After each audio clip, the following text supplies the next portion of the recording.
Alors, je vous disais tout à l'heure que Catherine Louis, qui arrive de Val-Suzon en Côte d'Or, va nous parler de son parc éolien qui tourne depuis 2007. Donc ce qui est intéressant, c'est effectivement le démarrage d'un projet éolien, tout ce qu'on vient de dire sur la construction d'un projet éolien, la mise en service du projet éolien, et regarder un petit peu tout ce qui va se passer après. Est-ce que tout le monde retourne chacun de son côté ? Votre bébé vient de souffler ses 10 bougies. Alors, ma femme me dit toujours qu'une fois l'accouchement passé, on oublie tout. Est-ce que c'est le cas pour un projet éolien, Madame le maire ? Bien. Bonjour à toutes et à tous. Alors, écoutez, vous me parlez d'accouchement, ça tombe bien, puisque je suis une femme, donc je vais pouvoir vous répondre, parce que je suppose que vous ne savez pas. Oui, non, j'ai pas beaucoup d'infos. Vous n'avez pas beaucoup J'ai assisté personnellement aux deux accouchements. Pas beaucoup d'expérience. Alors, c'était pas moi qui faisais le boulot. Donc, voilà, effectivement, l'accouchement terminé, que du plaisir, que du bonheur. Un parc éolien qui a été installé, donc effectivement, il y a maintenant 10 ans. Donc c'est un parc constitué de 25 machines de 2 MW, donc d'une puissance de 50 MW, sur un territoire excessivement rural. Ce parc éolien a fêté ses 10 ans et je tiens à dire que par rapport à cette installation, j'ai eu la chance d'avoir très peu de remarques négatives quant à la construction de ce parc éolien. Bien que l'on soit sur une zone constituée de multiples...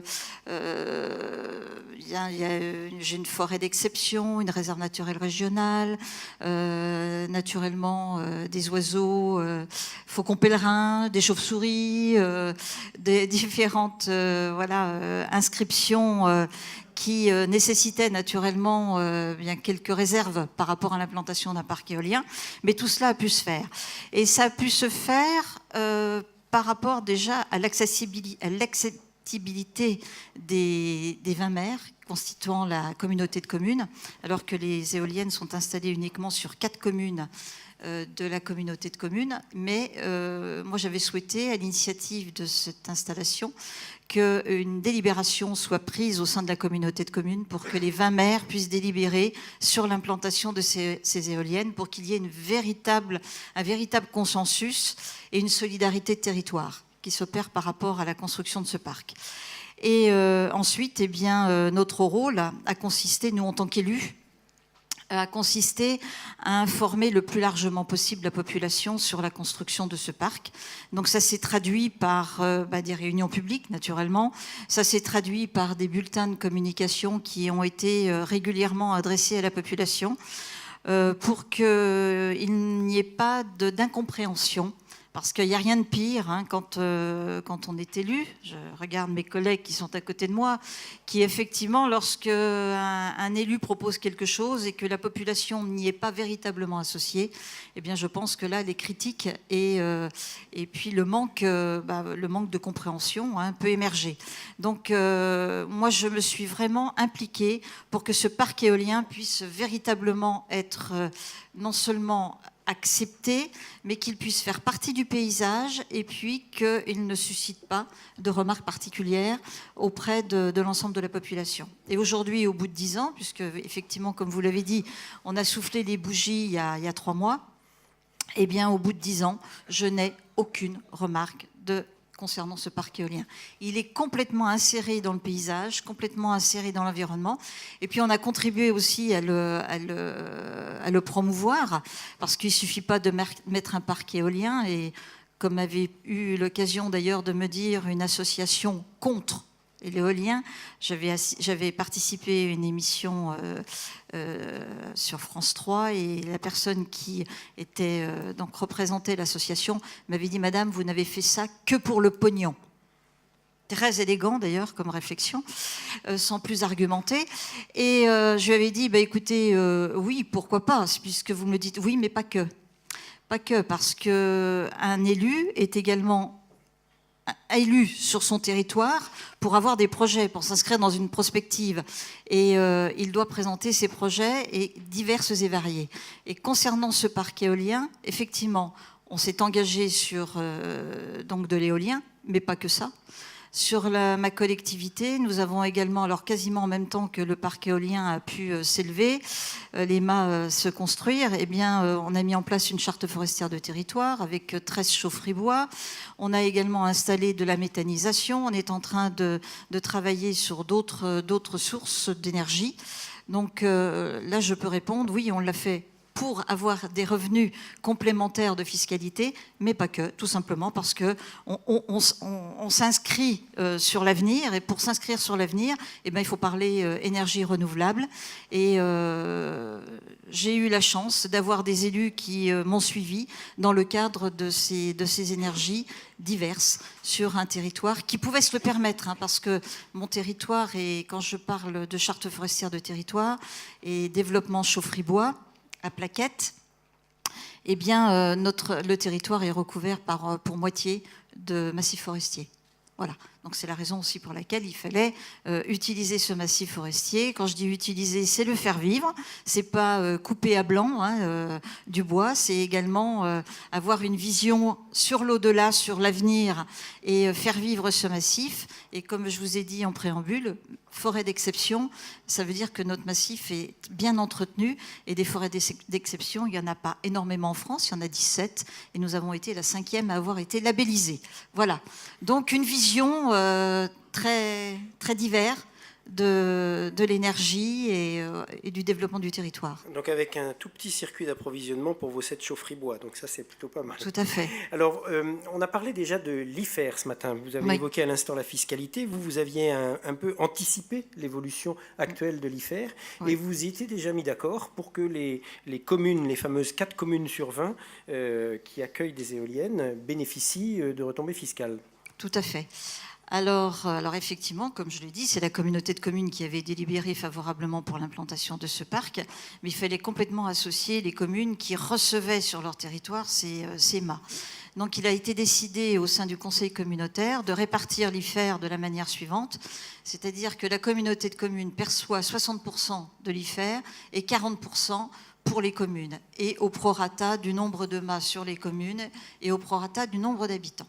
Donc ça permet à chaque collectivité, que ce soit la communauté de communes ou que ce soit la commune, eh bien de pouvoir bénéficier très justement de cette répartition de l'IFER. Alors j'ose espérer que voilà, la nouvelle loi de finances de 2019 ne remettra pas en compte et en question ce qui a été fait, mais a priori non, puisque Laurent Michel l'a bien dit ce matin, c'est pour les nouveaux parcs à partir voilà, du 1er c'est uniquement pour les 2019. nouveaux parcs, donc nous sommes tranquilles par rapport à cela, mais parce que je pourrais éventuellement avoir des masses supplémentaires, parce que le parc initial devait comporter 32 éoliennes. Alors, vous pourriez penser à une extension, et pour autant, ça n'est pas possible. Je vous avais promis ce matin deux, 3 éléments d'info là-dessus. Pourquoi est-ce que ça n'est pas possible de faire une extension de votre parc ? Alors effectivement, oui, 32, ça serait parfait, mais j'ai eu l'occasion de me rendre accompagner un maire, d'ailleurs, qui souhaitait avoir ces 7 éoliennes sur son territoire, et je l'ai accompagné à la DDT il y a à peu près une petite année. Et donc, il a présenté son projet et ça a été refusé catégoriquement. Et moi, la réponse que l'on m'a attribuée de la part de la DDT m'a dit « Madame, aujourd'hui, si vous présentiez votre projet de vos 25 éoliennes, eh bien, ce projet serait refusé. » Alors, inutile de dire que je me suis un petit peu cabrée parce que refusé, en plus, nous, c'était le premier parc éolien de Bourgogne. Donc, il y avait quand même un signe qui a été porté. Et tout simplement parce qu'on se trouve à proximité d'un radar météo. Donc aujourd'hui, on nous refuserait ce parc éolien. Je tiens à dire que ce parc fonctionne bien, puisqu'on est en lien direct toujours régulièrement avec l'installateur, le promoteur de ce parc, et il n'y a vraiment pas d'interférence quelconque avec ce radar. Mais aujourd'hui, on nous dirait « niet ». Pas de parc. Voilà, parce que ce qui est intéressant dans cette histoire-là, c'est qu'effectivement, 10 ans de fonctionnement sans aucune perturbation du radar, parce que sinon vous l'auriez su. Si Météo France se rendait compte que votre parc, dans des conditions climatiques extrêmes, genre rapproche d'un orage très violent ou des conditions de neige ou autre chose, il serait venu vous trouver en vous demandant de brider ou je sais pas, ou en tout cas, il vous l'aurait fait savoir. Exactement. Donc, et ça n'a fait jamais l'objet d'aucune discussion avec donc Météo France. Mais si je peux me permettre, on est entre nous, j'allais dire, c'était un petit peu, le fait du prince. Voilà, j'ai des responsabilités et voilà, je tiens à vous dire que moi, je dirais non par rapport à un tel projet. Alors, je n'ai pas plus échangé avec cette personne-là. Parce que, étant donné que j'ai d'autres projets, je ne voulais surtout pas avoir de mauvaises relations, on va dire cela comme ça. Mais c'est vrai que ça m'a beaucoup interpellée parce que je me dis, il suffit d'une personne pour que, effectivement, on puisse avoir des problèmes et puis retarder d'autant plus l'implantation d'un parc. Très, très intéressant. Il y a vraiment une étude à mener sur ce parc-là, et de voir un petit peu quelle est l'interaction entre DDT, météo, le parc, les non-perturbations par le parc et le fait qu'il serait de toute façon aujourd'hui interdit. Je pourrais juste rajouter un tout petit mot sans vouloir alourdir le débat. Vous avez dit que j'étais vice-présidente du conseil départemental de la Côte d'Or. Alors effectivement, mais c'est vrai, oui, vous cumulez. Comment ça se fait que vous cumulez trois Ben oui, vous êtes maire de Val-Suzon, présidente de la Com de Com et vice-présidente du conseil départemental. Je croyais que c'était plus possible, ça. Monsieur le sénateur, qu'est-ce que vous en pensez, là? Nous, on est parlementaire, non, mais les locales, on peut... Ah bon, en local, tout dépend de la taille de la commune. La commune, ça dépend de la taille de la voilà. commune. Alors, donc, il faut combien de taille de commune? Donc, moi, ma commune, je suis vraiment petit pousset, puisque ma commune ne compte que 220 habitants. Voilà. D'accord. Voilà. Alors, vous vouliez ajouter quelque chose en tant que vice-présidente? Oui, en vice-présidente du conseil départemental. Alors, tout à l'heure, on parlait des Hauts-de-France. Je tiens à dire que les élus que je représente ou que nous représentons, il faut quand même toujours bien enfoncer le clou, apporter de la voix dans les instances, parce que l'énergie éolienne ne fait toujours pas l'unanimité. Et c'est souvent que je suis mise en difficulté au sein même du conseil départemental par rapport à l'éolien. C'est juste une petite parenthèse que je voulais faire. Ce n'est pas soutenu par l'ensemble des élus. Bon, et comment ça se passe avec le développeur 10 ans après? Vous voyez toujours? Régulièrement. Tout en sachant qu'il ne peut pas en rajouter d'autres. Voilà, qu'il ne peut pas en rajouter d'autres. Et on échange quasiment 2 à 3 fois par an. Et alors, comme ils savent que j'arrive à faire la promotion de ce parc éolien, j'essaye de le faire. Et donc, ils me demandent régulièrement d'intervenir pour justement faire cette promotion. Et puis, bien expliquer que, voilà, un parc éolien, il faut beaucoup de pédagogie lorsqu'on en implante un. Et je vous l'ai dit tout à l'heure, c'est la chose que nous avons faite. Et puis, continuer d'expliquer, continuer d'accompagner. Et puis, par rapport au parc, eh bien, la collectivité a également fait des aménagements au sein même de ce parc éolien, des aménagements de circuits pédestres, de circuits cyclistes, pour faire venir la population, pour mieux leur faire entendre et comprendre et découvrir ce qu'est un parc éolien. Parce qu'au départ, on dit toujours, ça fait du bruit. Bah écoutez, si ça fait du bruit, la meilleure façon de pouvoir vous rendre compte que ça fait du bruit ou pas, c'est de venir vous rendre à pied, à vélo, en famille, avec vos enfants. Et on fait également des visites scolaires. Et je peux, ça c'est pas par flagornerie que je vais le dire, mais à l'issue de ces visites, j'ai déjà eu l'occasion d'avoir des élus, de recevoir des élus qui, pour certains, n'étaient pas très favorables. Voilà, en disant, ouais, c'est pas beau, c'est très haut. Bah oui, c'est pas beau, c'est très haut. Bon, la Tour Eiffel, on sait très bien ce qu'il en est. Elle devait être détruite. Elle devait être démontée. Voilà, démontée. Il y a une voie qui a permis de la sauver. Bah, je suppose qu'à l'époque, pourquoi elle ne plaisait pas? Parce que c'est quelque chose qui s'élève dans les airs. Les éoliennes, pourquoi ça ne plaît pas pour certains? Parce que c'est quelque chose qui, effectivement, modifie l'environnement.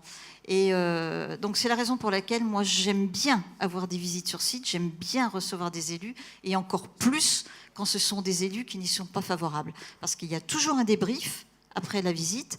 Déjà, le bruit. Est-ce que vous avez entendu du bruit? Ben non, j'ai plus entendu la mobilette qui passait sur la route d'à côté, la voiture qui roulait un peu vite, ou le tracteur qui travaillait dans le champ voisin.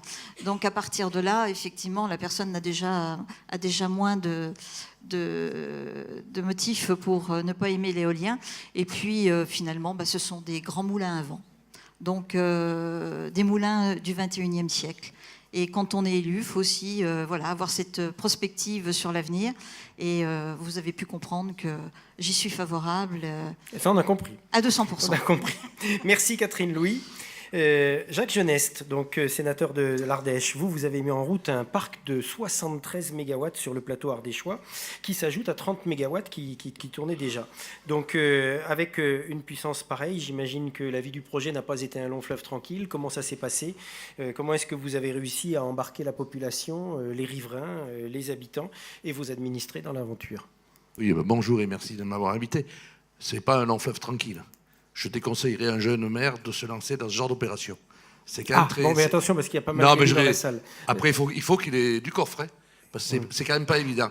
Alors, pour résumer, le territoire d'abord. Territoire, maintenant, avec le rapprochement des communautés de communes, c'est 29 communes sur un immense territoire, 5100 habitants, 2 heures pour aller d'un point à l'autre, qui avait fait beau et qui neige pas.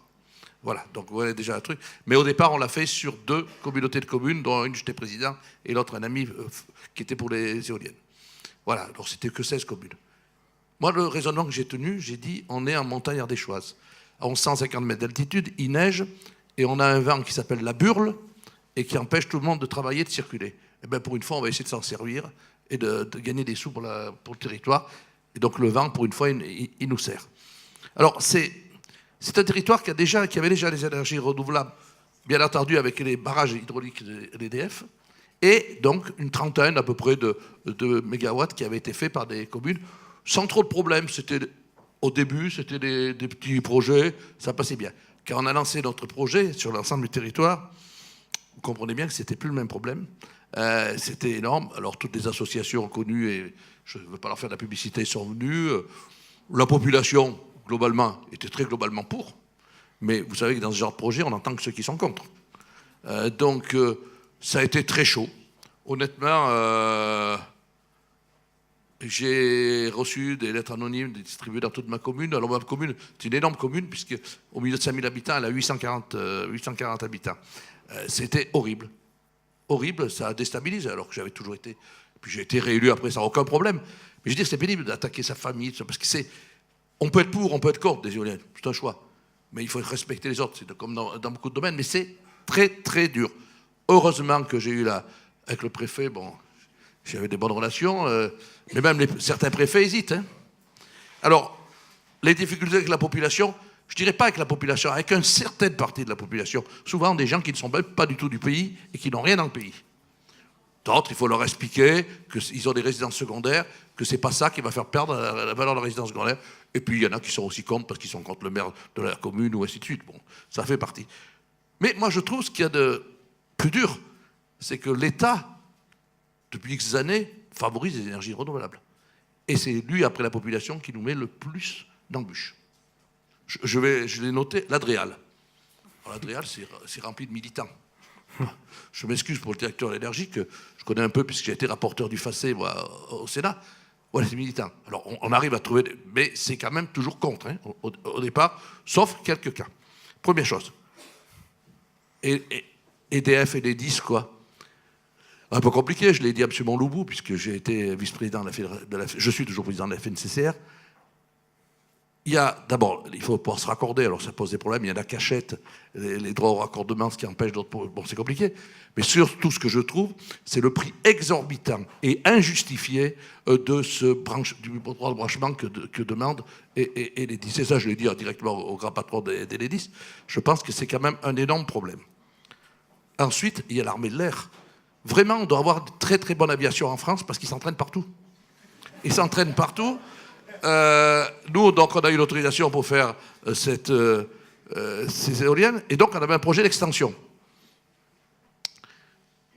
sur lequel, au départ, on avait un accord favorable de l'armée de l'air. J'avais convaincu le préfet, j'avais convaincu tout le monde, donc c'est pas vrai. C'est l'armée de l'air n'a jamais voulu revenir sur sa décision. Accord au départ, quand on avait présenté le projet, refus après. Ça pose un problème. Tous les territoires de l'Ardèche, de la Haute-Loire, sont couverts par des zones. Alors, vraiment, ils doivent être bons parce qu'ils s'entraînent. Hein. Ils s'entraînent beaucoup. C'est quand même un problème. Et on a évité encore le pire. Et là, je ne vais pas être gentil avec des collègues élus.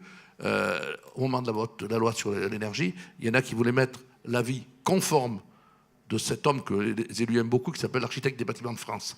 Ah oui. À 10 km. C'est-à-dire 10 km d'un point classé, il fallait un avis conforme. Avis conforme, vous savez tous ce que c'est. C'est-à-dire qu'on ne peut pas s'y opposer. C'est terminé. Heureusement, au Sénat, moi j'ai voté contre, mais ça a été passé. Heureusement, la sagesse, pour une fois, de l'Assemblée nationale l'avait fait. Parce que ça interdisait toute construction et extension. Et ensuite, alors, peut-être pas trop sur l'éolien, mais sur le photovoltaïque. Parce que, alors moi j'aime bien les énergies renouvelables, puisqu'en tant que président du SDE, j'ai mis 105 bornes rechargeables dans toute l'Ardèche. On a des projets de photovoltaïque. Alors, c'est pas. Mais je le dis quand même, le photovoltaïque, quand on a une carte communale, on peut avoir le préfet peut donner le permis de construire d'un parc photovoltaïque s'il ne pose pas de problème. Très bien. Mais la CRE n'accepte et ne finance que les projets qui sont dans un document d'urbanisme. C'est-à-dire qu'on se mord la queue. C'est-à-dire qu'on va vous obliger dans une commune j'ai le cas de 70 habitants, de faire un PLU qui servira absolument à rien. Mais parce que, autrement, la CRE ne finance pas. Alors je crois qu'il faut un peu se mettre en...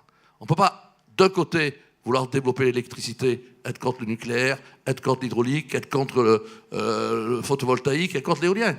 Il faut bien savoir ce qu'on veut dans la vie. Alors, sur le côté finance, quand j'avais proposé d'abord la création du parc, d'une ZDE, à l'époque c'était une ZDE, unanimité de ma communauté de communes, il y a eu des élections après, des gens qui sont venus, bon, ça a été un peu plus compliqué, mais bon, on s'en est sorti très bien. Mais j'avais dit, il faut intéresser les communes quand même. Alors, je n'étais pas concerné par ma commune, parce que moi, malheureusement, sur ma commune, je n'ai pas pu en mettre, parce qu'il y a un peu trop d'habitats, et donc ce n'était pas possible. J'ai donc proposé, et je l'ai fait revoter dans la nouvelle communauté de communes, alors on était encore beaucoup plus généreux que vous quand même. Je suis président des maires ruraux, donc j'aime bien les petites communes. Je reprends. La CFE, 50% à la communauté de communes, 50% à la commune. Sans tenir compte de la population, là où elles sont implantées. L'IFER, 50% à la commune, 50% à la communauté de communes. Ça fait des sommes. Hein. Et par contre, on était très généreux, on laissait à la communauté de communes la CVAE. Voilà. Donc, ça a été un des arguments. Ce qui m'a valu d'ailleurs entre nous, que j'ai un maire qui était violemment contre les éoliennes, et c'est lui qui va peut-être le plus toucher. Alors mes collègues disent, mais pourquoi? Et j'ai dit, ben, malheureusement, c'est comme ça. Et c'est lui qui aujourd'hui dit tout de suite, quand c'est d'argent arrive, quand c'est d'argent arrive. 2016, création de la ZDE, inauguration en 2018. Donc, et avec de trucs. Alors, aujourd'hui, plus personne n'en parle. Plus personne n'en parle. C'est rentré dans ce truc. On voit les clignotants rouges la nuit, c'est très agréable, en particulier quand il neige. Les gens, vous aurez toujours les gens qui vont dire que ça va être cancérigène, que ça fait du bruit. J'ai, pendant très longtemps, chassé. Quand je postais sous une ligne à haute tension, très haute tension, ça fait beaucoup plus de bruit que les éoliennes. Hein. Je crois que c'est... Je suis chassé en Espagne. En Espagne, il y a très longtemps qu'il y a les éoliennes. Moi, je pense que... Alors, je me méfie toujours de tout ce qui peut sortir dans les administrations centrales et qui, à la fin, sont le contraire de ce qu'on voulait au départ, hein, parce que par les interprétations. Je crois que si l'État veut continuer à avoir des éoliennes terrestres, et c'est le but de votre syndicat, il va falloir un peu changer de méthode, parce que 12 ans pour faire ça, alors même si on réduit un peu, il y aura toujours... Et il faut vraiment être solide dans sa commune pour le réaliser. Après, tout le monde est content. Alors, avec le développeur, moi j'avais comme développeur, c'est EDF et EN. Hein. Bon, voilà... C'est sûr qu'il y a en difficulté, il me téléphone, et oui, monsieur le sénateur, il faudrait intervenir. Parce que, bon. Mais bon, ça se passe pas mal. Il nous aide par quelques petites actions, club de foot, des choses comme ça. Mais c'est quand même...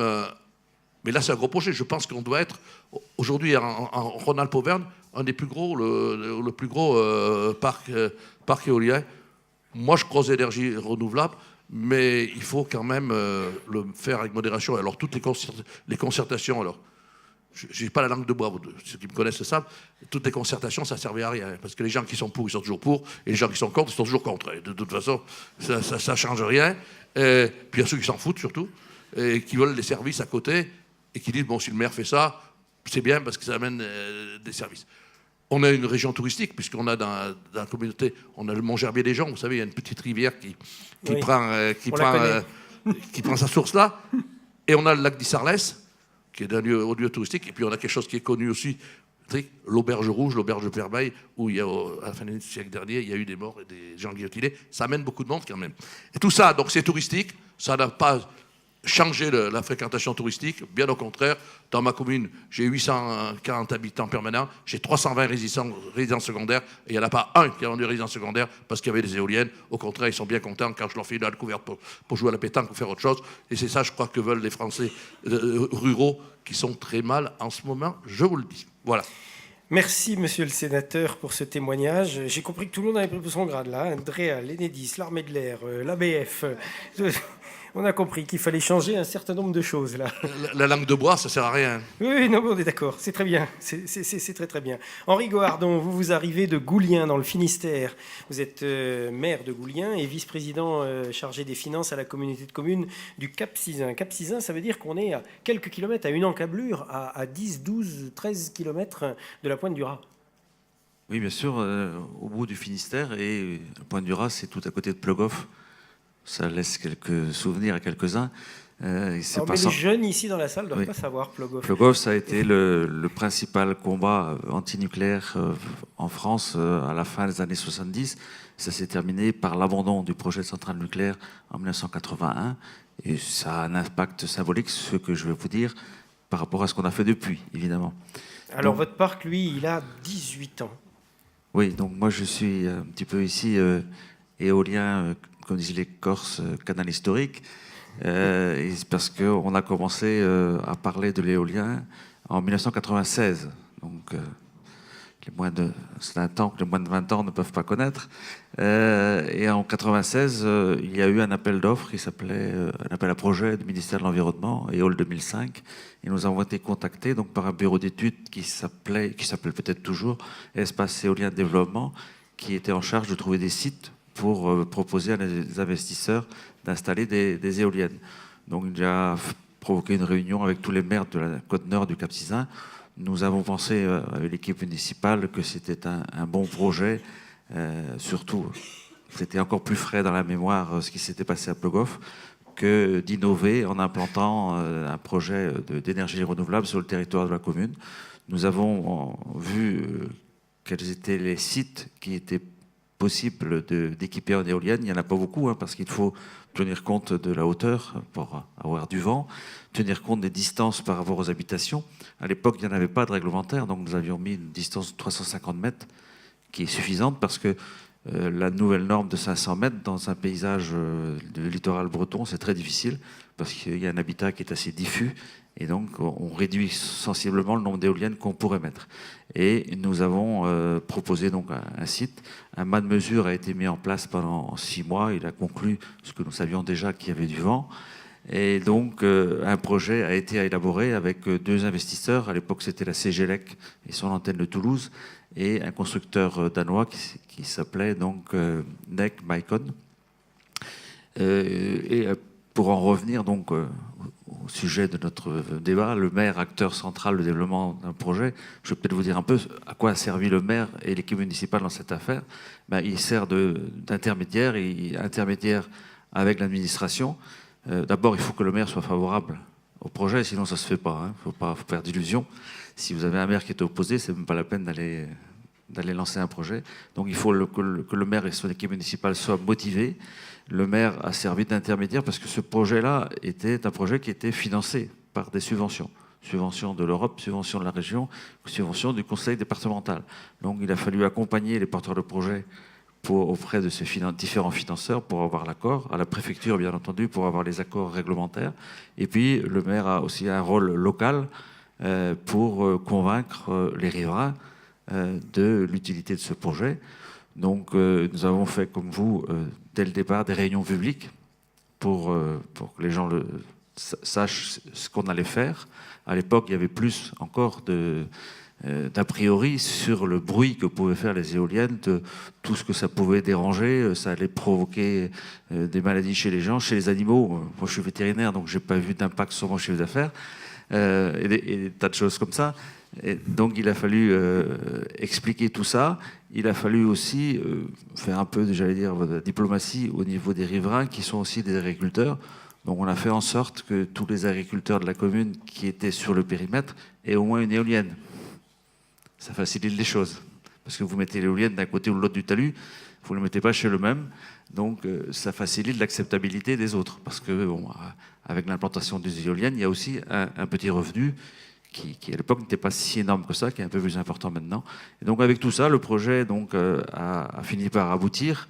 Bon, nous avons fait valoir auprès de la ministre de l'époque, qui était Madame Boinet, toujours la proximité avec Plogoff. Ça a peut-être aidé un petit peu pour que ce projet donc, soit retenu. Et les travaux ont commencé en 99 et les éoliennes ont commencé à tourner dans le ciel de notre commune, donc en janvier 2000. Ça fait 18 ans. Alors le vent n'est pas tout à fait pépère à la pointe du Raz. Il y a des puissants vents d'ouest qui arrivent. Et 18 ans plus tard, arrive le projet de repowering. Oui, alors j'en ai pas fini avec le premier projet, parce qu'il faut être concret pour vous dire aussi donc, les oppositions ou les inconvénients qu'il y a pu y avoir. Le premier problème, et ça a été le seul en réalité, il s'est manifesté tout de suite dès qu'elles ont commencé à tourner. J'ai eu un coup de fil donc, d'un riverain qui avait des éoliennes, qui me dit je vois les éoliennes à la télé. Alors je lui ai dit c'est peut-être pas la peine, tu veux sortir, tu les verras directement. Mais c'était pas ça, c'était qu'en fait donc le fait que les pales tournaient coupait le faisceau hertzien de la télévision, et suivant l'orientation des éoliennes, eh bien on avait en effet l'impression de voir les éoliennes à la télévision, ce qui était un peu fâcheux. Donc la mairie et la pauvre secrétaire de mairie, elle a ramassé des coups de fil de tout le monde qui se plaignait. Alors les habitants de la commune, ils signalaient, mais ils disaient pas grand-chose, mais ça concernait aussi les habitants d'autres communes qui étaient moins sympathiques. Donc la solution elle a été trouvée assez rapidement, c'est-à-dire que les investisseurs, ils ont payé des paraboles à tous ceux qui étaient concernés dans le périmètre. Il y a même des gens qui ont eu une parabole, mais qui n'avaient pas de télé. Enfin bon. Ça peut arriver. Il faut préparer le terrain. Voilà. Donc le problème a été réglé ainsi. Et je crois que, mais je ne sais pas, je ne suis pas spécialiste, depuis qu'il y a la TNT, il n'y a pas eu de nouveaux problèmes, parce qu'il y a de nouveaux habitants qui ont pu s'installer, à qui on n'a pas mis de parabole et qui ne se sont pas plaints. Donc je pense que la TNT n'est pas perturbée de la même façon que ça n'était à l'époque.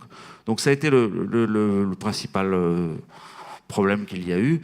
Sinon, et d'ailleurs depuis le début du projet, malheureusement pour les avocats, il n'y a pas eu le moindre recours, ni la moindre opposition. Je crois qu'on fait un petit peu exception dans ce domaine.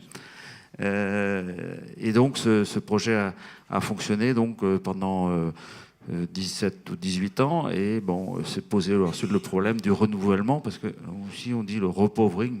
Il y a un mot en français, pour dire renouvellement. Pour le renouvellement de ces éoliennes. Entre-temps, donc En fait, le mot ne va pas bien, parce que renouvellement, on remplace à l'identique. C'est ce que vous avez fait sur votre parc. Tandis que dans l'idée de repowering, on va repuissancer. Et le mot n'existe pas. Mais je suis d'accord avec vous, aujourd'hui, on va l'inventer, on parlera de repuissancement. Redimensionnement, on pourrait croire qu'on va mettre quelque chose de beaucoup plus grand. Donc, repuissancement, c'est bien, on essaye d'augmenter la puissance. Donc, oui.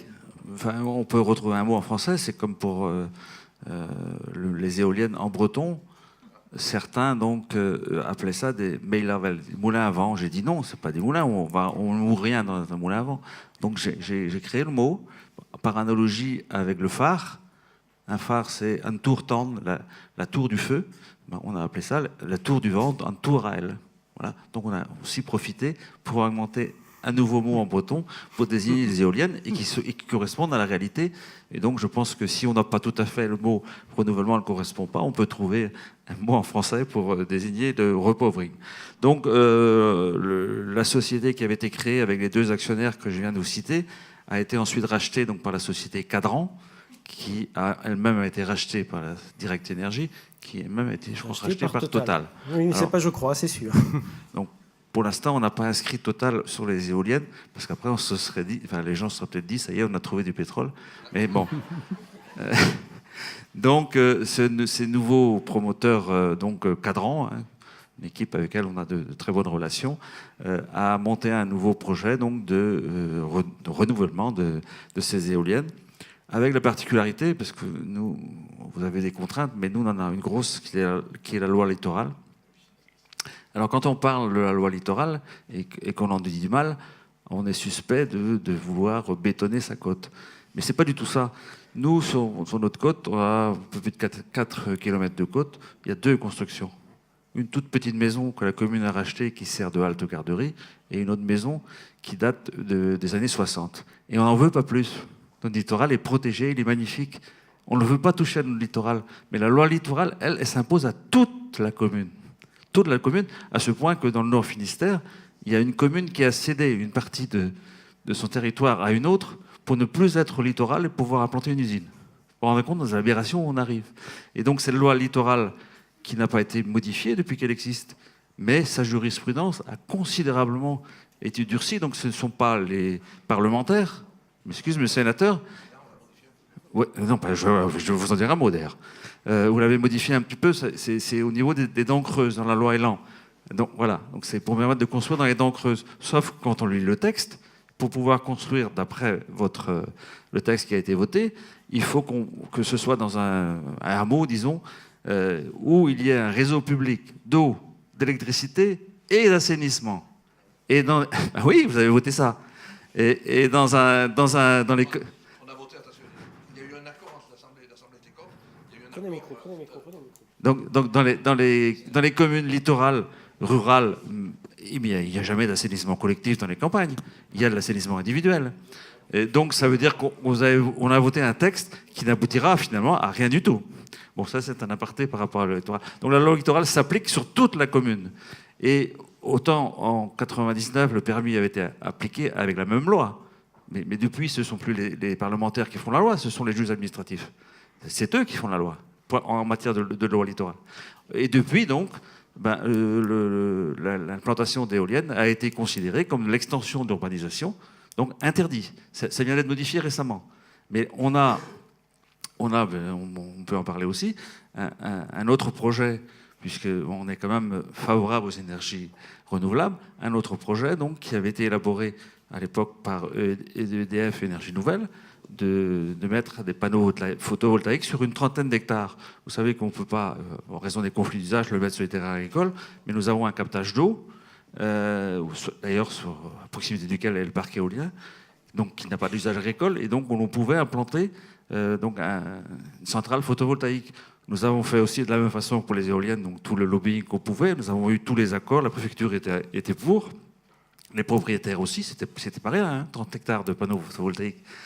Le permis a été déposé jusqu'à ce qu'on nous dise « Ah, mais avec la loi littorale, des panneaux photovoltaïques, c'est aussi considéré comme de l'extension de l'urbanisation. » Et donc, le projet n'a pas pu se faire. Alors, on espère que la loi littorale va changer. Donc la société Cadran travaille de nouveau sur le projet. Mais vous voyez les contraintes que l'on a, et il faut savoir un peu ce qu'on veut dans ce pays. Est-ce qu'on veut développer des énergies renouvelables? Et dans ces cas-là, il faut que l'État lève des difficultés. Alors nous en avons encore une autre en plus que nous craignons d'avoir, parce que nous avons un très très beau pays. Vous connaissez donc la Pointe du Raz, qui a bénéficié donc du label Grand Site de France. Il n'y a que 17 sites en France. Donc la partie côtière de notre commune, qui est aussi, je vous dis, très belle, est dans ce label, et c'est très bien. Maintenant, on fait le renouvellement du label, et ici à Paris, quelqu'un a dit il faut mettre tout le territoire de la commune dans le label. Alors que, bon, ma commune, elle est belle, mais enfin, à part la côte, le reste n'a rien d'extraordinaire pour mériter d'être dans un label. Donc le conseil municipal a voté contre l'extension. Je ne sais pas si on sera entendu. Le préfet nous dit mais il n'y aura aucune contrainte nouvelle. Enfin, moi, je ne suis pas né dans la dernière pluie. Je ne veux pas croire quand même que si l'on met 30 hectares de panneaux voltaïques, ça n'a pas un impact sur le paysage. Bon, si c'est dans un paysage banal, il n'y a pas de souci. Si c'est dans un paysage qui est classé label grand site, je crains qu'on ne s'y oppose. C'est pour ça qu'on essaie de faire voilà, le législateur me dit que c'est sûr. Mais ça me paraît logique aussi. Mais le problème, c'est que le territoire de la commune, à part la zone côtière, n'a rien à faire dans un label. Et on veut nous l'imposer parce qu'un inspecteur des sites a dit que ce serait bien. Voilà, à Paris. Donc, je ne sais pas ce que ça va donner, mais c'est pour vous dire toutes les contraintes que l'on met sur les projets qu'on veut réaliser. On peut avoir la meilleure volonté à la base pour réaliser des projets, parce que finalement, s'il y a des nuisances de paysage ou autres, c'est nous qui les voyons. Voilà, mais ça, c'est pas ici qu'ils les verront. On a beau avoir toute la volonté de le faire, on est contrecarré toujours par des réglementations qui s'appliquent et qui sont en contradiction avec l'objectif de développer les énergies renouvelables. Donc c'est pour ça aussi Donc je reviens à mon renouvellement.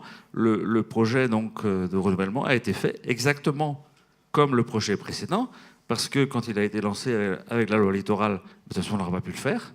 Donc comme il y avait un permis de construire qui permettait d'implanter 8 éoliennes qui faisaient telle hauteur à tel endroit, automatiquement le droit prévoit qu'on a le droit de refaire à l'identique. Donc le renouvellement consistait à remplacer avec des nouvelles éoliennes un peu plus puissantes, mais exactement au même endroit, hein, pas 10 mètres plus à côté, exactement au même endroit. En réutilisant les mêmes fondations Ah ben non, les fondations ont été cassées et refaites. Donc voilà, donc le projet a été refait et nous l'avons inauguré au mois d'octobre et ça fonctionne très bien. Alors pour On va parler le regarder aussi, en image. voilà, un beau coucher de soleil sur nos éoliennes. Ça fait un peu plus de 6 MW. Donc ce sont 8 machines Enercon E48-800 pour ceux qui veulent savoir, qui remplacent des Negmaicon 750. Voilà, donc ce projet maintenant fonctionne bien. On espère pouvoir aboutir à faire un parc photovoltaïque. Vous vous rendez compte, ça aurait de la gueule quand même. Sur le même site, on produirait de l'eau pour abreuver les gens et les bêtes, et on produirait l'électricité avec du soleil et du vent. Mais c'est peut-être trop beau pour qu'on y arrive, mais on va se battre pour y arriver. Continuez on va continuer. Hein. Dites-moi un tout petit mot. Et donc par rapport au paysage, oui, enfin, je ne vois pas trop l'impact négatif que peut avoir ces éoliennes. Et il y a eu une phase où on n'avait plus d'éoliennes, quand les anciennes ont été cassées. Et ça manquait aux gens, notamment parce que nous sommes dans un pays d'agriculteurs et de marins. On aime bien savoir d'où vient le vent. Et là, on ne le savait plus. Voilà. Donc maintenant, non, mais c'est quelque chose de très pratique. C'est pratique, les éoliennes. Voilà. Tweetez ça. Les éoliennes sont très pratiques pour savoir d'où vient le vent. Et donc, ça faisait partie du paysage. Et maintenant, voilà, les gens sont...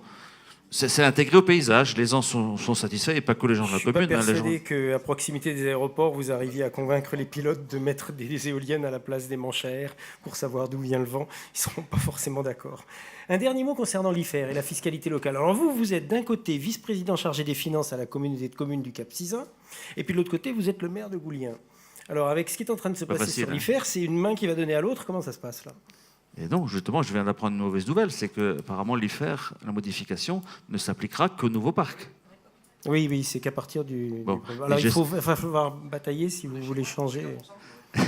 Et j'espère donc que s'il y a une modification sur l'IFER des éoliennes, il y aura aussi une modification sur l'IFER des centrales photovoltaïques.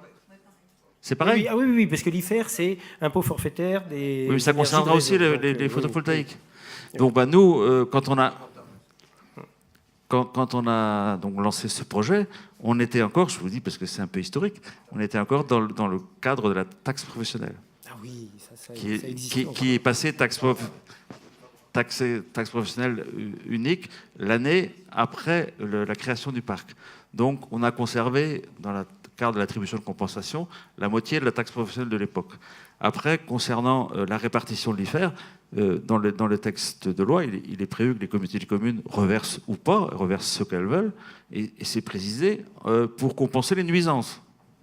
Alors quand vous dites que vous faites un parc éolien, mais qu'il n'y a pas de nuisance, après vous allez demander donc une compensation. Mais c'est ce qui est écrit dans le texte. Hein.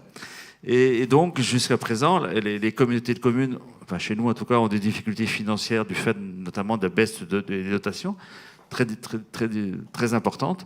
Nous avons fait pas mal de projets, et donc j'ai pas osé peut-être, j'aurais peut-être eu du mal, en tant que vice-président chargé des finances à la communauté de communes où je suis en train de serrer la vis, demander à ce que ma commune bénéficie d'un reversement de l'IFER. Pour l'instant, donc, on ne l'a pas fait.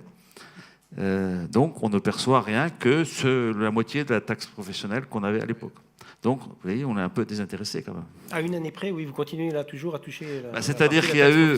Quand il y a vous eu êtes ce qu'on appelle une communauté de communes réduite aux acquets.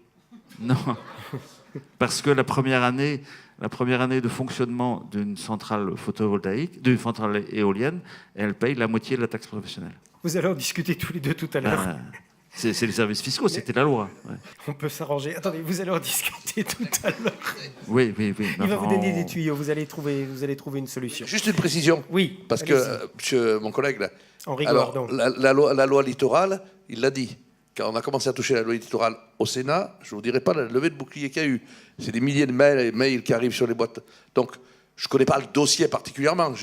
Chaque collègue, moi j'ai fait évoluer la loi Elan sur la loi montagne et puis également sur la constructibilité pour les agriculteurs. J'ai réussi à faire passer quelques... alors, vous m'apprenez que pour moi c'était simplifié. Apparemment c'est un peu plus compliqué, donc je vais le regarder. J'ai oublié de dire tout à l'heure que quand j'avais lancé ce gros projet éolien, j'avais demandé que dans le maximum des cas, les terrains sur lesquels sont implantées les éoliennes soient communaux. Parce que ça peut poser des problèmes, comme on dit, sur le chemin, et puis en plus, et surtout, qu'il n'y ait aucun élu qui ait les terrains lui.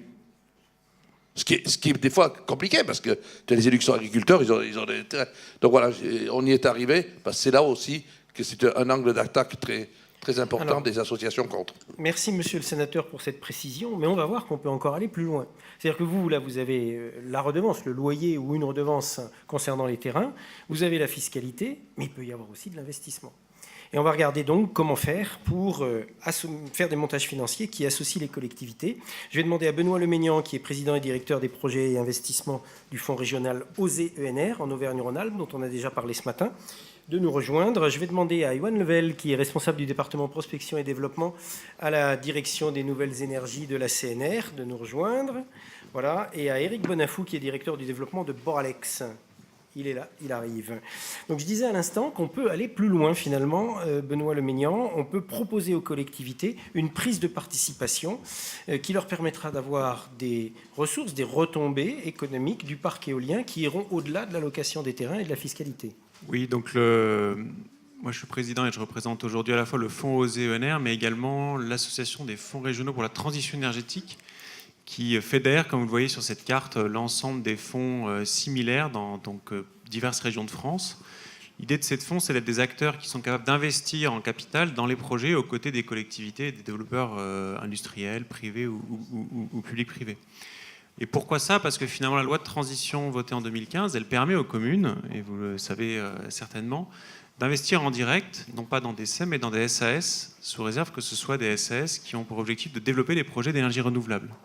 Et effectivement, au-delà de la fiscalité que vous connaissez bien, il y a aussi un enjeu important maintenant, c'est que les communes puissent devenir actrices de plus en plus, les comités de communes ou les territoires, des projets en étant investisseurs, ce qui a plusieurs avantages. Le premier des avantages, c'est qu'on peut influencer le projet de manière différente, arbitrer sur le positionnement de telle ou telle machine, choisir la manière dont on va gérer des problématiques de conflit d'usage de certaines zones, et ceci sur toutes les éoliennes, mais aussi en tant qu'investisseur, être associé aux bénéfices économiques futurs du projet, voire même en allant plus loin, pouvoir progressivement prendre une part de plus en plus importante, et c'est particulièrement en fait dans l'hydraulique. Donc nous, OSE, on est en Auvergne-Rhône-Alpes, sur toute cette grande région, avec en particulier des communes qui historiquement détenaient des actifs hydroélectriques et ont conservé cette habitude. Il y a encore des régies qui existent dans lesquelles les habitants, ce sont des petites communes, paient l'électricité, pour ceux qui savent, à un prix... c'est encore autre chose, mais l'intérêt quand même est bien celui-là. Alors nous, en tant qu'acteurs OSE, on a aujourd'hui réalisé plus de 20 investissements dans l'ensemble des filières d'énergie renouvelable, et toujours avec un lien fort avec les collectivités. On voit également des communautés de communes nous approcher pour co-développer ensemble, des agglomérations, co-développer ensemble des projets. On travaille avec l'agglomération de Vichy sur des projets de méthanisation et des projets éoliens. On travaille avec l'agglomération de Roanne qui veut développer sur son territoire un ensemble de projets éoliens, mais en devenant d'une certaine manière maître d'œuvre et maître d'ouvrage, ce qui permet d'avoir un lien et un rapport assez différent avec le territoire et sa population. Ça ne fait pas tout, ce n'est pas parce qu'on a une implication forte des institutionnels que les oppositions n'existent pas. Par contre, on a au moins une capacité à mieux intégrer probablement certaines des oppositions ou certaines des contraintes qui peuvent se poser. Alors, quid d'un montage type ? Comment est-ce que ça se passe ? Comment s'articule le jeu d'acteurs, notamment avec le banquier senior ? On regarde sur la diapo suivante. Donc ça rappelle ce qu'on fait, je pense que c'est plutôt sur la diapo suivante qu'on peut vous le préciser. Si je prends l'exemple de ce qui est en haut à gauche, la compagnie éolienne du Pays de Romans, qui est un parc de 40 MW qui a été inauguré, comme vous le voyez, en 2018. C'est un parc qui a été initialement développé, et je crois qu'il y aura à la table ronde suivante l'un des initiateurs historiques de ce projet qui sera présent, par des élus qui se sont dit en 2004-2005 qu'il ce serait intéressant de développer ce parc-là et de le faire. Ils ont choisi de s'associer avec un développeur, mais tout en disant, nous, on veut aussi être actionnaire, on n'a pas envie juste de vous donner l'accès au foncier, entre guillemets. il est important pour nous qu'on puisse être associé à ce projet. Et du coup, ils ont retenu la Compagnie du Vent à l'époque sur tout un tas d'ensemble de critères. Et l'un des critères importants, c'était quelle est la gouvernance du projet. Comment nous, en tant qu'élus, on sera associés à ce projet-là, y compris dans les prises de décision importantes. C'était un projet long, démarrage opérationnel 2007-2008, construction en 2017, parce que ce projet a fait l'objet de nombreuses oppositions. Et il est aujourd'hui construit, raccordé. La vision du banquet senior, je dirais qu'elle n'est pas nécessairement différente de celle des autres projets. La différence, c'est qu'on a dans ce projet la collectivité, à travers Valence Romain Agglomération, qui a pris un peu moins de 40% du projet. OSE en a pris 9%. Et la Compagnie de Vent, maintenant Engie, en détient la majorité. Et ce projet, là où il est assez exemplaire, c'est que c'est vraiment l'association, malgré les difficultés qu'il y a eu, de ce développeur industriel et des compétences du territoire qui ont pu le faire émerger et qui ont pu tenir aussi longtemps, parce que vous voyez, une dizaine d'années de développement, c'est extrêmement long. Deux autres projets, et en particulier celui qui est en haut à droite, le montage est intéressant parce que là c'est une commune, l'agglomération de Vichy, qui souhaite s'équiper d'un outil industriel pour traiter des biodéchets à travers une unité de méthanisation. Quelque chose qu'ils ne connaissent pas forcément bien, qui n'existe pas encore. Le montage imaginé, c'est d'associer l'agglomération à 25%, OSE à 25%, qui joue son rôle de tiers de confiance, d'apporteur de financement et également de facilitateur. Et puis le choix de travailler avec un industriel, en l'occurrence le groupe Engie à travers sa filiale Engie Biogaz Développement, je me trompe de nom à chaque fois. C'est Engie Suez Métabio Développement, c'est plus compliqué. Mais Engie Biogaz. Et puis, on a un développeur local qui s'appelle Metajoule. Pourquoi on a associé ses compétences? Parce qu'il fallait quelqu'un qui puisse discuter avec les agriculteurs, qui puisse s'occuper de travailler le plan de dépendage. Il fallait quelqu'un qui ait la surface financière et l'expérience industrielle de piloter un projet comme ça pendant 15 ou 20 ans. Et il fallait ensuite l'agglomération. Pourquoi? Parce qu'elle souhaite pouvoir faire traiter par cette unité-là certains de ses biodéchets. Et elle a besoin aussi de s'associer à les services de quelqu'un qui amène un côté financier public-privé, ce qu'elles font oser. Donc là, vous voyez, on est dans un projet qui est à 25-25-25.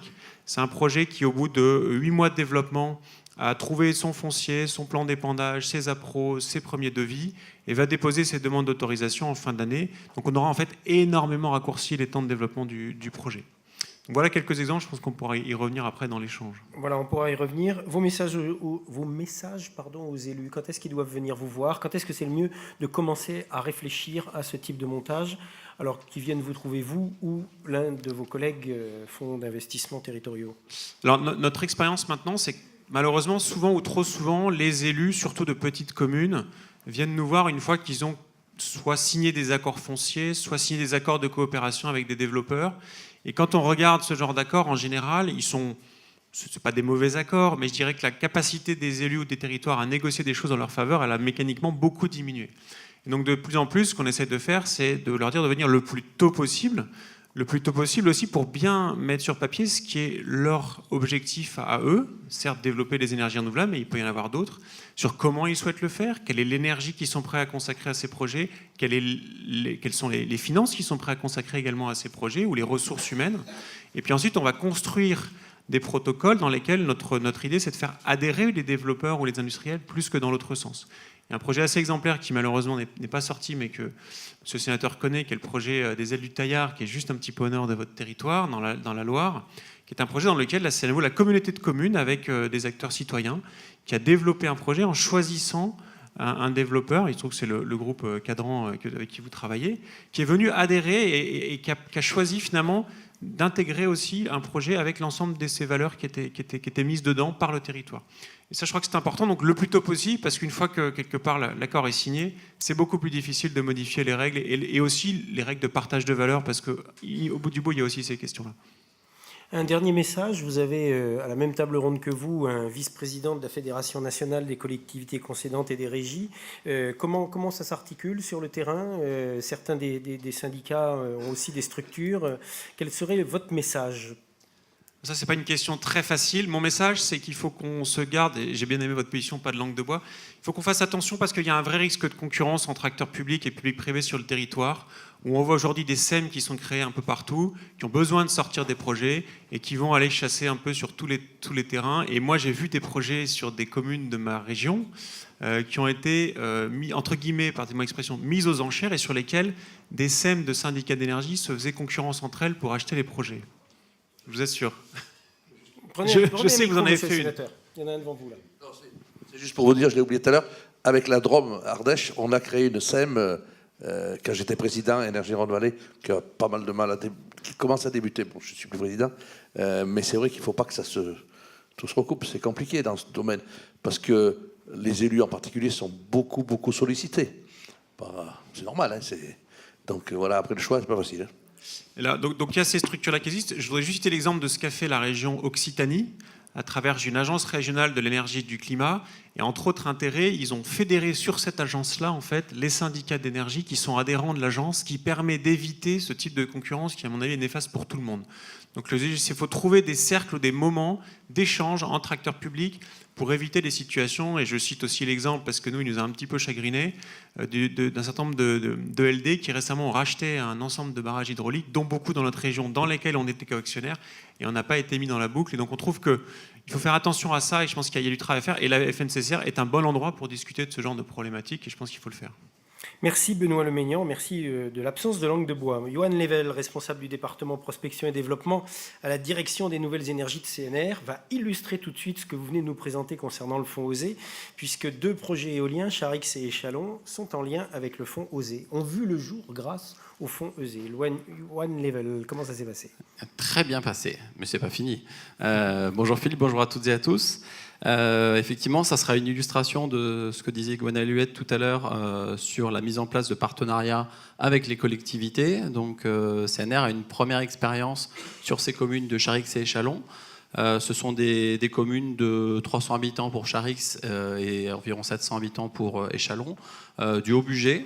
Donc un très beau territoire avec le lac Genin, je ne sais pas si certains d'entre vous connaissent, à côté, qui est magnifique, on verra tout à l'heure, à côté de Nantua, pour voilà, bien situer le projet. C'est un territoire sur lequel CNR a souhaité développer de l'éolien à partir de 2015, et on a sorti une très très forte attente donc des maires de Charix et d'Échalon pour participer très activement au projet, être dans la gouvernance, être actionnaire, participer aux décisions. Donc on a cherché des solutions avec eux. Avant d'écouter les maires, les communes ont eu une subvention pour ce projet ? Alors il y a eu une subvention qui a été obtenue. Pour la petite histoire, c'est une subvention donc, qui a été refusée dans un premier temps, une subvention qui a été demandée à l'ADEME. C'était une demande qui a été faite par les communes. Et puis dans un deuxième temps, la demande de subvention a été faite au nom de la SAS Transition énergétique, avec le partenariat qui a été présenté et qui a permis de débloquer et d'obtenir ces fonds. Et donc c'était l'ADEME régionale, parce qu'il y a Marie-Christine Prémartin qui écoutait attentivement. Et cette subvention a permis, c'était fléché un peu, hein. Alors, cette subvention a permis une partie du financement des études, particulièrement sur la partie gisement en vent. Et donc cette injection se fait n'a pas été fléchée pour les communes directement, mais le pacte qu'on a signé à 3 a permis de reflécher cette subvention directement sur la part des communes concernées. Alors, il y a 3 élus à cette table ronde. Par la magie de l'électronique, on va en avoir 2 de plus, voilà. Avec un témoignage des 2 maires de Charix et Échalon, dont j'ai oublié les noms. Monsieur Palisson. Monsieur Daniel Savoie, voilà, Daniel Savoie et Didier Palisson pour Charix.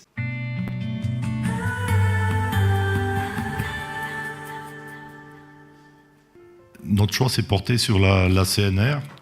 Nous avions la possibilité de développer un partenariat avec eux, avec le fonds OSE, et la commune devenait partie prenante au projet. Avec la CNR, on travaille dans la décontraction, avec un sens humain.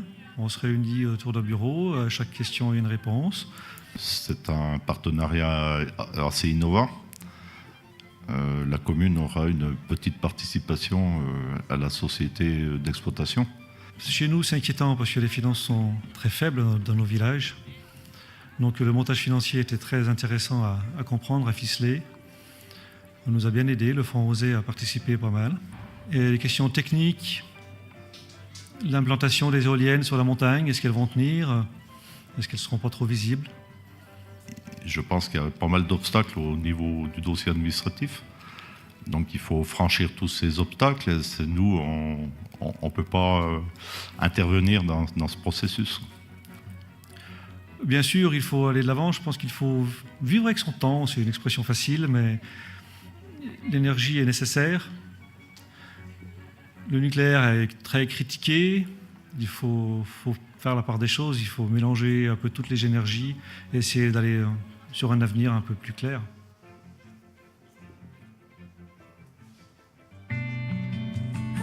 Je pensais qu'on allait les voir, les éoliennes, à la fin. Là. Bientôt. Bientôt. Montage financier aisé et intéressant, vient de dire Monsieur le maire. Quelle est la réplicabilité de ce type de montage ?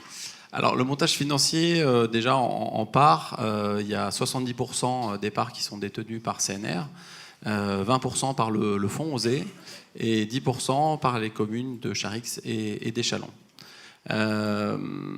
Sur ce financement, il y a deux parties. Il y a une partie donc, qui a été obtenue auprès de l'ADEME régionale pour les études, et puis il y a une autre partie du financement qui est sur l'indemnité d'immobilisation, parce qu'on a la chance d'être sur un territoire où il y a des terrains communaux, et voilà, donc ça permet à partir de 2018 d'avoir une indemnité d'immobilisation sur certains terrains. On fait des études de vent qui est abondée finalement dans la part des communes. Les études, ce n'est pas les études du projet, c'est les études de vent, les études de vent, du gisement, oui, avec LIDAR et Made Mesure. Oui. Alors pour répondre à la question de la réplicabilité du projet, c'est des projets qui sont faits vraiment sur mesure. Ça prend du temps. C'est un des inconvénients, on pourrait dire, dans un premier temps, qu'il faut du temps pour se mettre d'accord. On est 3 partenaires, on veut partir sur de bonnes bases.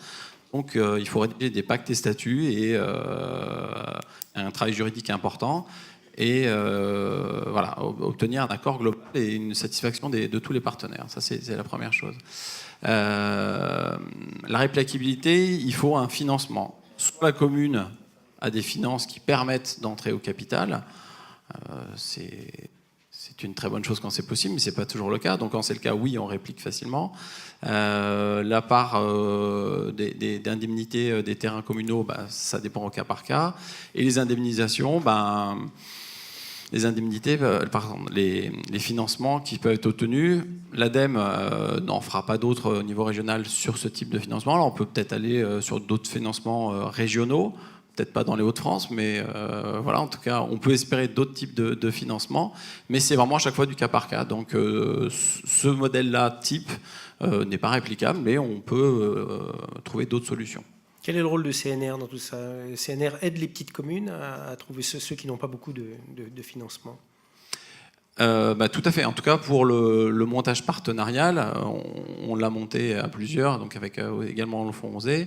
Et pour l'obtention de la subvention de l'ADEME, ça a été obtenu parce qu'il y avait un portage global. La première tentative n'avait pas abouti. Donc on les a accompagnés également sur ce terrain-là. D'accord. Alors j'ai entendu qu'il y avait un challenge quand même, c'est d'aller récupérer du financement régional jusque dans les Hauts-de-France. Je ne sais pas si c'est le terrain de jeu de la CNR, qui est quand même plutôt localisé de part et d'autre du Rhône, mais qui sait un jour. Alors on a plus de 400 MW d'éolien dans le nord et dans l'ouest de la France. Ah non, alors il faut le dire. Et donc il faut arriver à aller chercher du financement régional chez monsieur Xavier Bertrand. Merci Joanne Level.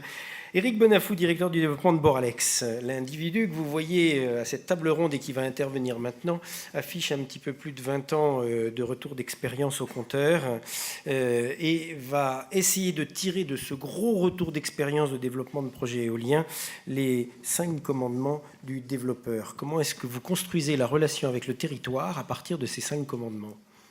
Merci, bonjour à tous. D'abord, les vingtaines d'années, c'est pas ça qui m'a donné les cheveux blancs. Je pense que c'est héréditaire. Je vois Jean-Louis en face de moi, c'est pas l'éolien qui leur a rendu les cheveux blancs, et Nicolas Wolf qui rigole aussi, pareil. Donc, je vais vous parler un petit peu d'expérience, de retour d'expérience. Moi, j'ai bien noté que l'intitulé de la table ronde aujourd'hui, c'était fédérer pour construire des parcs exemplaires. J'ai noté que fédérer, dans le dictionnaire, ça voulait dire rassembler et regrouper autour d'un projet commun. Je pense que ce qui est important, c'est le projet commun. La notion de projet commun est importante, je vais y revenir. L'aspect construire aussi. Construire, c'est réaliser quelque chose et en assembler les diverses parties. Donc là aussi, on ne parle pas d'un projet éolien, mais on parle d'un projet de territoire, comme on a pu déjà l'évoquer. Et je pense que l'exemplarité est assez simple. Ça, c'est quelque chose qui peut servir d'exemple et on y reviendra sur la conclusion. Moi, j'ai 5 petits commandements, j'en ai pas 10, mais j'en ai 5 modestes sur lesquels je souhaiterais revenir. Le premier, c'est un commandement un peu introductif. Donc, c'est travailler sur les orientations. Aujourd'hui, on a des orientations internationales, nationales et locales. Donc, le premier commandant, ça serait les orientations nationales et locales, je respecterai. On a parlé d'orientation européenne, d'orientation nationale, on parle de PPE. Comme disait Gwenaëlle Huette, on a besoin de stabilité dans tout ça. On a des schémas qui existent, il faut s'y référer et s'y conformer. Après, si on décline un petit peu tout ça, on a des SRADET, on a des SCOT, on a des plans air, climat, énergie, on a tout ce qu'on veut. On a des PLUI, on a des PLU. À un moment donné, lorsqu'on arrive sur un territoire, il faut avoir déjà tout ça en tête. Il faut s'y conformer. Et avec le PLUI ou le PLU aussi, il ne faut pas arriver en terrain conquis. Il faut, on va dire, respecter la voix de l'élu. Si on arrive à faire quelque chose, on s'y engage avec lui. Si on n'arrive pas, on fait marche arrière et puis on va voir ailleurs. Donc ça, on peut avoir le meilleur des projets techniques. Si on n'a pas l'appui, l'aval et l'accompagnement de l'élu, on ne fera rien. Donc ça, c'est le premier élément. Le deuxième commandement, il traite du territoire. Donc là, j'ai intitulé ça « Le territoire, j'habiterai ». Donc là, c'est assez majeur. Lorsqu'on est sur un territoire, lorsqu'on voit des élus, c'est une rencontre tout d'abord, c'est une rencontre humaine. Et ça, c'est majeur. L'élu, c'est quand même un mouton à 5 pattes avec son conseil municipal. Il a un métier à côté, il a une famille, puis il a une deuxième activité en tant qu'élu, puis il a une deuxième famille qui est le conseil municipal et que sont aussi les administrés. Donc, chapeau à eux, respect, parce que c'est quand même on va dire une activité très particulière. Et cette rencontre, en fait, c'est déjà, il faut connaître en amont le territoire. Lorsqu'on arrive sur un territoire, on n'arrive pas en terrain conquis, comme j'ai pu le dire. Il faut connaître le territoire. Est-ce qu'il est orienté sur le tourisme? Est-ce qu'il est orienté sur l'agriculture, la sylviculture, etc. Quels sont les enjeux, quelles sont les volontés du territoire, de manière à pouvoir les accompagner et pas en arriver et à parler directement de projets éoliens stricto sensus. Un projet, c'est, comme on l'a déjà dit, c'est un projet de territoire. Un projet éolien, c'est un marathon, mais c'est pas 42 km qu'on va faire tout seul. C'est 42 mois environ, jusqu'au dépôt, jusqu'à l'enquête publique, qu'on va faire avec l'élu, avec le conseil municipal et avec la population. Ça, c'est majeur. Je pourrais vous donner quelques anecdotes qui me sont arrivées. Je me rappelle d'un élu que j'allais rencontrer dans l'Aveyron avec un jeune chef de projet. L'élu revenait de la bergerie, il sentait la bergerie, et il avait 2 grosses mouches coulées sur le front, comme ça, et on a discuté un moment avec lui en mairie. Et la fois d'après, j'ai dit à mon chef de projet, la prochaine fois, tu iras avec lui à la bergerie. Et le fait de s'immerger avec un élu dans un environnement, ça permet aussi de gagner la confiance, et j'y reviendrai. Il y a d'autres anecdotes aussi sur un parc éolien qu'on a en Haute-Loire sur Ali et Mercœur. On travaille aujourd'hui sur une extension.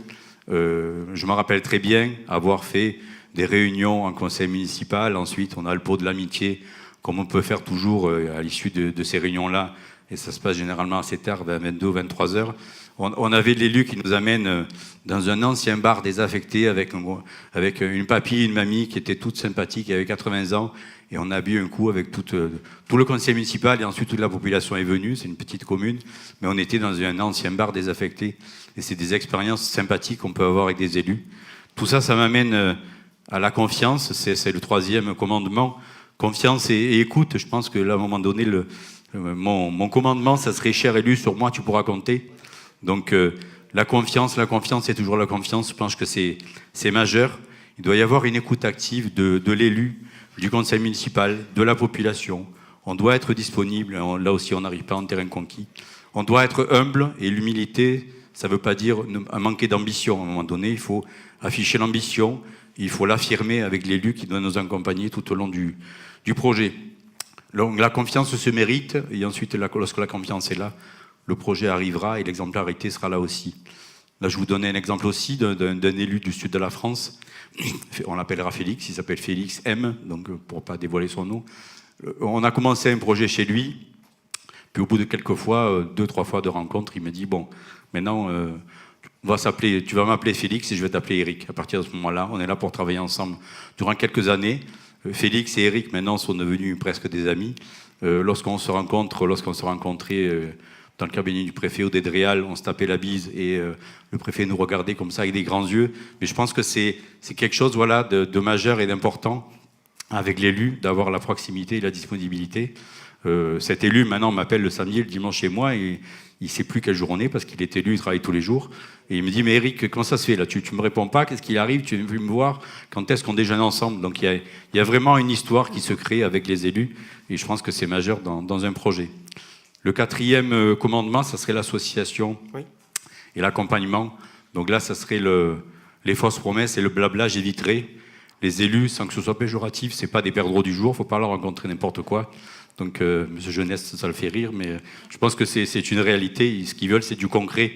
Donc, il faut se mettre à la place des élus lorsqu'on parle. Donc là, c'est associer la collectivité ou le territoire au projet. On en a parlé, c'est de l'actionnariat, c'est du financement participatif, c'est des comités de suivi en amont, c'est de la co-construction, c'est des plateformes où la population peut s'exprimer aussi. Ensuite, il y a l'accompagnement. Donc, l'accompagnement doit être dosé tout au long du projet. Il ne faut pas faire un accompagnement majeur au début, puis plus rien par la fin. Donc c'est quelque chose qui doit perdurer dans le temps. Donc il y a un accompagnement en amont, c'est de la pédagogie. Un accompagnement au long du projet, c'est de la mobilisation et du soutien. Et un peu plus tard, on arrive à la phase construction. Là, c'est plus du soulagement ou de la présence qui est importante. Il y a de l'emploi aussi derrière tout ça. Donc au-delà de l'accompagnement et de l'association, l'emploi, c'est quelque chose de réel. On en a déjà parlé, mais lorsqu'on crée des parcs éoliens, on crée de l'emploi, on crée des bases de maintenance. Donc voilà, ça c'est l'association, l'accompagnement. Je pourrais vous citer l'exemple du repowering de Chanlonge, sur le territoire de M. Champel, qui a parlé tout à l'heure d'un autre acteur, mais on est présent depuis ce territoire-là depuis bien plus longtemps. Donc Chanlonge, c'est un parc qui date du début des années 2000. On travaille aujourd'hui sur son repowering. Donc ça, c'est en Ardèche. Hein. C'est en Ardèche. Donc on passe en gros de 20 à 40 mégawatts, à peu près, on double la puissance. C'est tout à fait, c'est le même territoire. Donc on double la puissance. Là, on va dire la méthode, ça a été de s'asseoir avec les grands élus et les élus sur le territoire, de leur dire, voilà, on va travailler sur le repowering, on fait une générale et comment on va mobiliser un petit peu toutes les énergies du territoire. Monsieur Jeunesse était d'ailleurs à cette première réunion de démarrage. Et ensuite, on a décliné ça avec des acteurs locaux. Le syndicat départemental d'électricité, la Montagne ardéchoise, tout un tas d'acteurs locaux qui ont du sens sur le territoire. Et on a travaillé avec eux sur de l'accompagnement sportif pour la Montagne ardéchoise, du financement participatif. On a rénové, on va dire, sur le plan efficacité énergétique, le poste, la maison des chasseurs d'une commune limitrophe. On travaille sur l'enfouissement de réseaux électriques. Donc tout ça, c'est dans le cadre d'un projet éolien, d'un projet de repowering. Donc voilà, ça c'est l'aspect. C'est le quatrième commandement, et le 5e, il est assez simple. C'est de la fierté, parce qu'une fois qu'on a terminé un projet, c'est fiers nous serons, et en contact nous resterons. Et je pense que pour terminer ma conclusion, reprendre l'introduction, si on peut dire on a pu fédérer à travers une volonté partagée, et on a pu construire un projet ensemble exemplaire, à ce moment-là, on a tout gagné sur le territoire. Je pense que cette fierté, ensuite, elle doit perdurer. C'est pas parce qu'un projet éolien est construit, comme le rappelait Madame le maire, mais c'est pas parce qu'un projet éolien qui est construit qu'on doit s'effacer, mais on doit être présent, on doit encore communiquer sur la production d'un parc éolien, sur des journées portes ouvertes, etc. Donc voilà un petit peu les 5 commandements et des expériences terrain et pragmatiques que je souhaitais vous communiquer. J'ai une dernière question concernant le paysage, mais juste avant, j'ai posé la question à Catherine Louis de savoir si elle faisait la bise à Jean-Marc Armitano. Elle m'a dit c'est bien le cas. Je ne sais pas s'ils s'appellent Catherine et Jean-Marc. Bon, d'accord, je ne pose pas d'autres questions, ça marche. Paysage, chaire du paysage. Cet après-midi, on va beaucoup en parler du paysage, notamment avec la chaire du paysage de l'École nationale supérieure de Versailles, du paysage de Versailles.